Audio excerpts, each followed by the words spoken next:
Good morning children. आप सब कैसे हैं बच्चों? आज जो हम अध्याय पढ़ने जा रहे हैं उसका शीर्षक है न्याय मंत्री।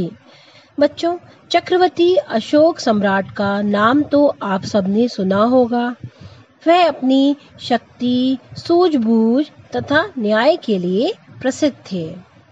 इस पाठ में सम्राट अशोक द्वारा ली गई अनूठी परीक्षा तथा शिशुपाल के उचित न्याय का वर्णन है।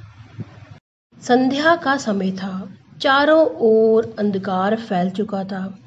तभी ब्राह्मण शिशुपाल के घर का दरवाजा किसी ने खटखटाया। दरवाजा खोलते हुए ब्राह्मण शिशुपाल ने कहा, कौन है? तभी बाहर से आवाज आई, एक परदेसी। क्या मुझे रात काटने के लिए स्थान मिल जाएगा? शिशुपाल ने दरवाजा खोला तो देखा सामने एक नवयुवक खड़ा है। शिशुपाल ने मुस्कुराते हुए कहा, यह मेरा सौभाग्य है, और अतिथि को अपने घर के अंदर ले गया तथा शिशुपाल तथा उसके पुत्र ने अतिथि का बहुत आदर सत्कार किया। भोजन से निपटने के बाद दोनों आपस में बात कर रहे थे। तभी शिशुपाल ने कहा, आजकल देश में बहुत अन्याय हो रहा है। परंतु परदेसी इस बात से सहमत ना हुआ और वो चिढ़कर बोला, दोष निकालना तो आसान है, परंतु कुछ करके दिखाना कठिन है। शिशुपाल ने कहा, अगर मुझे अवसर मिले तो मैं करके दिखा दूंगा। कोई भी अपराधी दंड से नहीं बच पाएगा और न्याय का डंका चारों ओर फैलेगा। परदेसी के मुख पर कुछ मुस्कुराहट आई और कुछ देर बाद वे बातें करके सो गए। सुबह उठकर परदेसी ने शिशुपाल को धन्यवाद देकर उससे विदा ली। कुछ दिनों बाद शिशुपाल के घर का पता पूछते पूछते कुछ सिपाही आए और शिशुपाल को दरबार में चलने के लिए कहा। शिशुपाल डर गए। वह समझ नहीं पा रहे थे कि सम्राट ने उन्हें क्यों बुलाया है। उसने सोचा, कहीं परदेसी ने तो सम्राट से झूठी सच्ची कोई शिकायत नहीं करी। यह सोचते सोचते वे सिपाहियों के साथ चल दिए। दरबार में सम्राट अशोक पधारे और मुस्कुराते हुए बोले, ब्राह्मण देवता, आपने तो मुझे पहचान लिया होगा।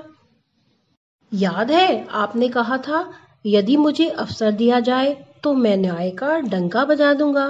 मैं आपको अवसर देना चाहता हूँ, आप तैयार हैं? पहले तो शिशुपाल कुछ घबराए, पर फिर उन्होंने कहा, यदि सम्राट की यही इच्छा है तो मैं तैयार हूँ। सम्राट अशोक ने कहा, तो ठीक है, आज से आप न्याय मंत्री हुए।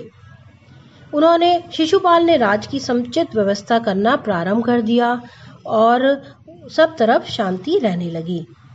किसी को किसी प्रकार का भय नहीं था। लोग घर के दरवाजे खुले छोड़ के चले जाते थे। चारों तरफ न्याय मंत्री के सुप्रबंध और न्याय की धूम मच गई थी। लगभग 1 महीने बाद रात में किसी ने पहरेदार की हत्या कर दी। सुबह होते होते चारों तरफ ये बात जंगल की आग की तरह फैल गई। लोग हैरान थे और शिशुपाल की तो नींद ही उड़ गई थी।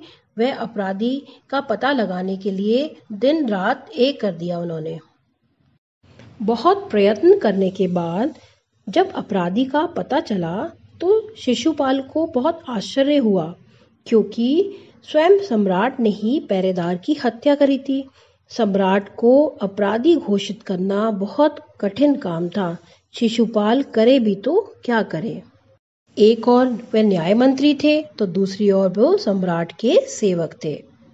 अगले दिन शिशुपाल बहुत शांत थे। उन्होंने अपना कर्तव्य निश्चित कर लिया था कि उन्हें क्या करना है। वो ठीक समय पर दरबार में पहुंचे। सम्राट अशोक भी दरबार में आ गए और उन्होंने शिशुपाल से कहा, क्या तुमने अपराधी का पता लगा लिया?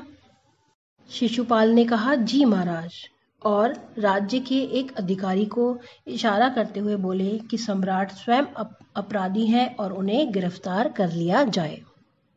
दूसरे ही क्षण न्याय मंत्री ने कहा, अशोक, तुम पर पहरेदार की हत्या का अपराध लगाया जाता है।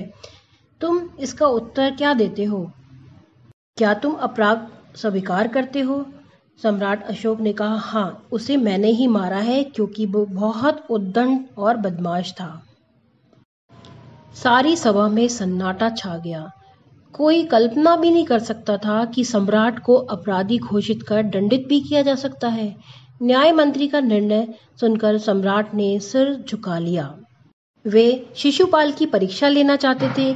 शिशुपाल अपनी परीक्षा में सफल हुए। सम्राट का हृदय ऐसे व्यक्ति को पाके गदगद हो रहा था।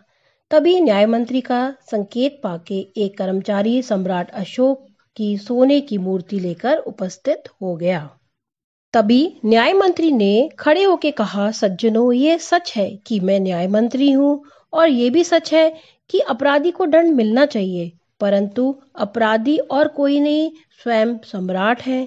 शास्त्रों में राजा को ईश्वर का रूप माना गया है, इसलिए उसे दंड ईश्वर ही दे सकता है। अतः मैं आज्ञा देता हूँ कि सम्राट को चेतावनी देके छोड़ दिया जाए और उनके स्थान पर सोने की मूर्ति को फांसी पर लटका दिया जाए।